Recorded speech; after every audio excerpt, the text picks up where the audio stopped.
ఇటువంటి ఉన్నతమైన అనుభవానికి రావడానికి, ఇటువంటి ఉన్నతమైన అనుభవాలు నిలబడ్డానికి నువ్వు ఫైనల్ గా మరో కొండ మీదకి రావాలి.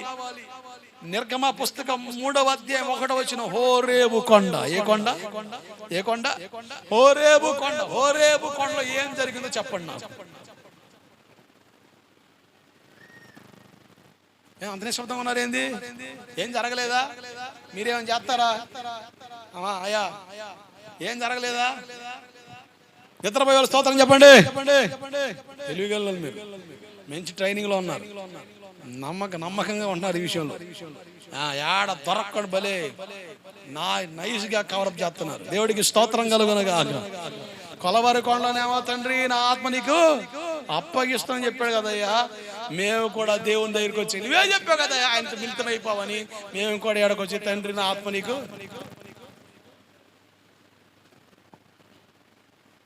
ఒక సహోదరుడు వస్తాడు మాకు నా ప్రాణానికి తోడుతానికి, అదిగా శివవరం కూర్చుంటాడు. ఏ కోటకు వచ్చినా ఇక డైరెక్ట్ అంతర్లీనమైపోతాడు భక్తుడిగా. లేపేవాడు నేను నిద్రపోవట్లేదు, నేను లైన్లోనే ఉన్నాను అంటాడు. వారిని దొంపదేగా అంత అంతర్లీనం కోసం నేను మాట్లాడతలేదమ్మా. అట్లా అలా లేనకూడదు. మన ఆత్మ దేవుని ఆత్మతో మిళితం అవ్వాలి. దేవుడికి స్తోత్రం కలుగునగాక. హోరేబు కొండ మీద ఏం జరిగింది? మోషే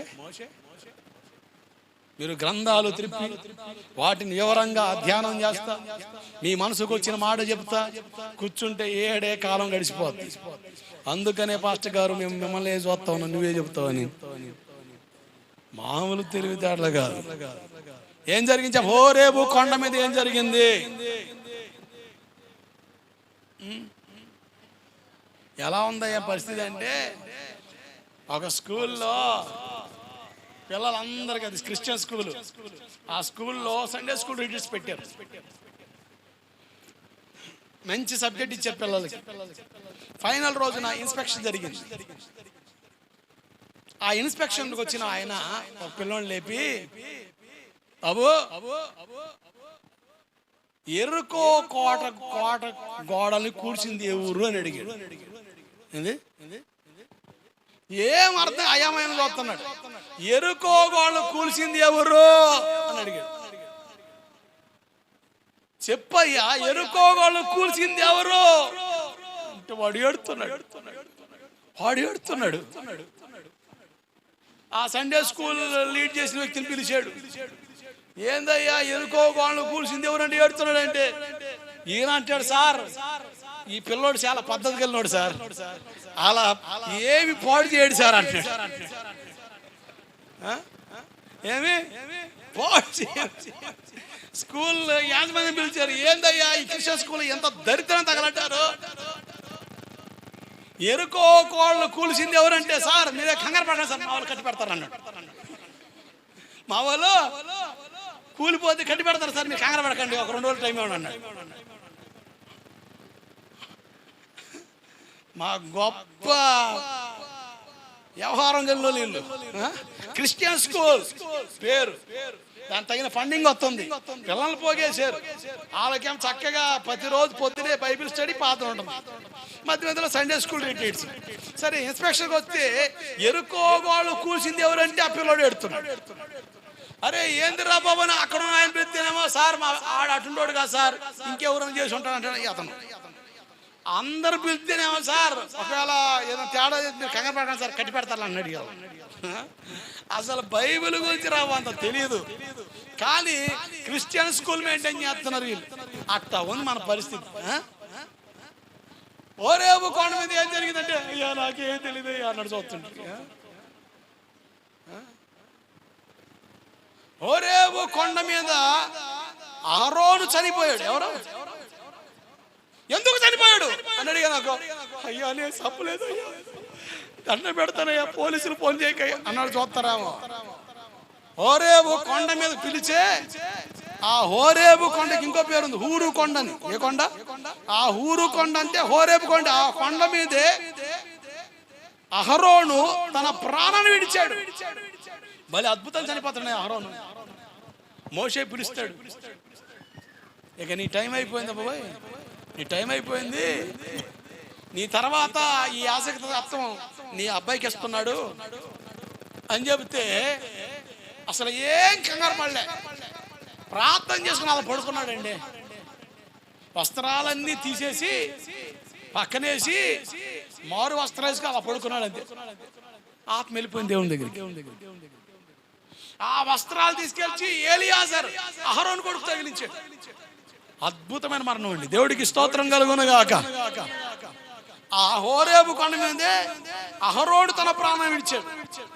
ఈ హోరేబు కొండ మీదే పిరికి వాడై ఐగుప్తును విడిచి ఫరోకు చిక్కితే చంపేస్తాడేవని 40 సంవత్సరాలు ఫరో కుమారుడుగా పిలబడిన ఆ వ్యక్తి భయపడి భయాన్ని మనసులో పెట్టుకొని అడవుల్లోకి వచ్చి ఒక అతను ఆశ్రయించి వాళ్ళ గొర్రెల కాస్త ఆ కొండల్లోనికి, అడవుల్లోనికి, ఆ తుప్పలతోనికి వెళ్తా హోరేబు కొండకు వచ్చాడు.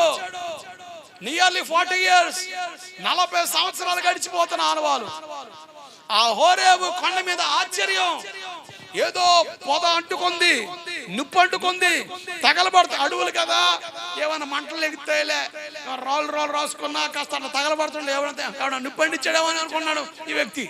తీరా చూస్తే ఆ పొద ఆ చెట్టుకే ఆ పొదలోనే ఆ అగ్గి మడుతుంది, మిగతా వాడికి వ్యాప్తి చెందట్లే. అగ్ని ఆరట్లేదు, పొద కాలిపోవట్లేదు. అరే భలే విచిత్రం ఉందిరా. ఏమన్నా ఏ దెయ్యాలు? కొరువు దెయ్యాలా? ఏ దెయ్యాలు? కొరువు దెయ్యాలంటగా. కొరువు దెయ్యం ఏమైనా వచ్చిందా బాబా? మనం అనుకో అని ఆడే కర్ర జాంపేక. ఈ వ్యక్తి ఆ విషయంలో ధైర్యవంతుడు. ఫరోకు భయపడ్డాడు కానీ దెయ్యాలకి, కుక్కలకి, పులులకి, సింహాలు భయపడే వ్యక్తి కాదు. అసలు ఏంటి విచిత్రం అని పోతావంటే, మోజెస్ లివ్ యువర్ స్లిప్పర్స్, నీ చెప్పులు విడువు, ఇది పరిశుద్ధ స్థలం అన్న. ఎవరని చూస్తే ఎవరు లేరు, ఆ పొదలో స్వరం వినబడుతుంది. చెప్పులు విడిచి ఆ స్థలానికి వెళ్ళాడు. దేవుడు స్పష్టంగా మాట్లాడుతున్నాడు, సాకులు చెప్తున్నాడు. నా వల్ల కాదయ్యా, నేను ఉండలేను. మనం కూడా సాకులు చెప్తాయ్యా, పరిశుద్ధ నేను బ్రతకలేనయ్యా, నీతిగా నేను బ్రతకలేనయ్యా, అందరిలే బతుకుతున్నానయ్యా, ఏదో ఒకట్లయ్యా, నువ్వు నన్ను చేర్చుకోయ్యా, నా వల్ల అయితే కాదయ్యా. మనం ఎలా అయితే సాకులు చెప్పి బతుకుతామో, అక్కడ ఆ వ్యక్తి కూడా సాకులు చెప్తున్నాడు దేవునికి. ఎన్ని సాకులు అని చెప్పని ప్రతి దానికి దేవుడు సమాధానం చెప్తూ వస్తున్నాడు. ప్రతి దానికి దేవుడు ఆధారం ఇస్తూ వస్తున్నాడు. 7 రకాల సాకులు చెప్పిన తర్వాత ఆ వ్యక్తిని దేవుడు బలపరిచి పంపించగా ఒక మహానాయకుడిగా మారాడు. గట్టిగా చపలు కొడుతూ, గట్టిగా హల్లెలూయా, ఓ మంచి నాయకుడిగా మారాడు. Let me say one thing finally. Listen to the God's word. This is the time the Lord is speaking to you. The Lord is speaking to you. దేవుడినితో మాట్లాడుతున్న వేళ, దేవుడిని దర్శిస్తున్న వేళ, ఆ హోరేబు కొండ మీదకి ఎలాగైతే అగ్ని వచ్చిందో, ఇదిగో ఈ గోవిందపురంలోనికి, ఈ ప్రాంతంలోనికి నిన్ను దర్శించడానికి ఈ సేవకుడు నిలబెట్టి, ఈ పొద నిలబెట్టి, ఈ పొదలో మడుతున్న అగ్నిలో నుంచి నీతో మాట్లాడుతున్న దేవుడు ఆయన. దేవుడికి మహిమ కలుగునుగాక. Listen carefully. Believe the word. You can reach the blessings. నువ్వు దేవుని ఆశీర్వాదాలు పొందుకుంటావు, దేవుని కృపను పొందుకుంటావు, దేవుని కృపకు పాత్రుడిగా మారగలుగుతావు. బలహీనురాలువే, నీ వల్ల అయితే కాదు, నువ్వు చేయలేవు, నువ్వు నడవలేవు, నువ్వు నిలవలేవు, నీ వల్ల కాదు. మోషే కూడా అదే సాకులు చెప్పాడు. నాకంటే గొప్ప వాళ్ళు ఉన్నారయ్యా, వాళ్ళు వాడుకో, నా వల్ల అయితే కాదని. నేను నత్తోడు అంటున్నాడు, నా వల్ల కాదన్నాడు, నేను పిరుకోని అంటాడు, రకరకాల సాకులు చెప్తున్నాడు. ఎన్ని సాకులని చెప్పని. The Lord is speaking to Moses.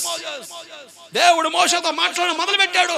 మాట్లాడుతున్నాడు, తన ఆలోచనలు మొత్తం మార్చబడ్డాయి, తగిన ఆధారాలు ఇచ్చాడు, నిరూపించాడు. నేనేం చెప్పాలి వాళ్ళకి అంటే, ఉన్నవాడను అనువాడని చెప్పు. ఆల్ఫా ఒమేగా, ఉన్నవాడు అనువాడను. దేవుడు కొన్ని ప్రకటనలు ఇచ్చాడు మోసెస్కి. ఒక మహా నాయకుడికి ఉద్భవించాడు. చివరి దాకా దేవుని కొరకు నమ్మకంగా బ్రతికాడంతే. ఈ పగటి వేళ ప్రభు నీతో మాట్లాడుతున్నాడు. హోరేబు కొండ మీదకి రా, హోరేబు అనుభవం మీదకి రా. రకరకాల కొండ అనుభవాల కోసం నేను మాట్లాడాను. ఫైనల్ గా వీటన్నిటిని కలిగి బ్రతకాలంటే you should come to the Horeb. హోరేబు కొండ మీదకి రా, హోరేబు కొండ మీదకి రా. మోషేతో మాట్లాడిన దేవుడు అక్కడ ఉన్నాడు. మోషేతో మాట్లాడిన దేవుడు నీతో మాట్లాడుతున్నాడు. మోషే ఎన్ని సాకులు చెప్పాడో అన్ని రకాల సాకులు నీ కాడ, అన్ని రకాల వదంతులు నీ కాడ ఉన్నప్పటికీ the lord can speak clearly to you. స్పష్టంగా దేవుడు మాట్లాడతాడు. నీ అంతర్యం ఎరిగినవాడు ఆయన, నీ స్థితిని ఎరిగినవాడు ఆయన. నీవు తగిన కాలమందు దేవుని చేత దర్శించబడుతుండగా సాకులు చెప్పినా, నువ్వు ఎన్ని వదంతులు చెప్పినా, ఎన్ని ఆరాలు బేరాలు మాట్లాడినా దేవుడిని వదలడు. ఆయన నీతో మాట్లాడతాడు, నీ అంతరంగాన్ని కడతాడు. హల్లెలూయా. ఆ హోరేబు కొండ నుంచే ఒక పిరికివాడు, ఒక అసమర్థుడు, దేనికి ఎన్నిక రానివాడిగా ఎంచబడిన ఆ వ్యక్తి ఒక మహానాయకుడిగా మారాడు. ఒక మహానాయకుడిగా మారాడు. దేవునికి ఇష్టమైన వ్యక్తిగా ఒక సాక్ష్యం కలిగిన వ్యక్తి ఉన్నాడు. ఇల్లంతలో నమ్మకస్తుడు Moses. In my house the Moses is the valuable person అంతే. దేవుడు అన్నాడు, నా ఇంట్లో నమ్మకమైన వ్యక్తి, నమ్మకస్తుడు. మోషే వంటి సాత్వికుడు మరొకడు లేడు అని సాక్ష్యం పొందాడు. అద్భుతమైన సాక్ష్యం మోసెస్కుంది.